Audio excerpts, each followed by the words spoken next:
قرآن پاک میں ایک جگہ فرمایا نا کہ جب قیامت کے دن اللہ کی بارگاہ میں عیسیٰ علیہ السلام پیش ہوں گے،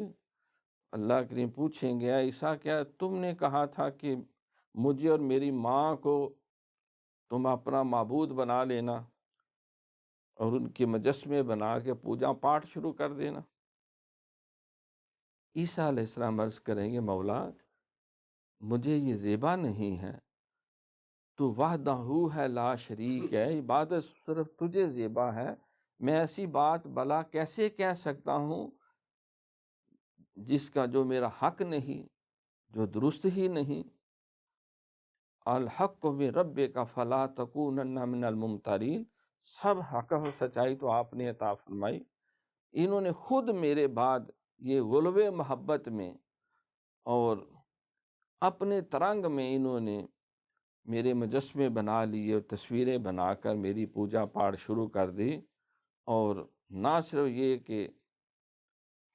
انہوں نے مجھے خدا کا بیٹا بنا لیا، بلکہ خود بھی دعویٰ کر بیٹھے نحن ابناء اللہ وحباہ، ہم سارے اللہ کے پتر ہیں اور بڑے اللہ کے لاڈلے اور بڑے چہتے اور بڑے پیارے ہیں۔ تو یہ ارباب بنا لیے انہوں نے، خدائی کے عہدے پہ جا بیٹھے، اور باقی مخلوق کو کیچڑ پاتی ہے، اور سارے جو ہے وہ گناہ گار اور جہنمی اور الٹے سیدھے القابات دیتے۔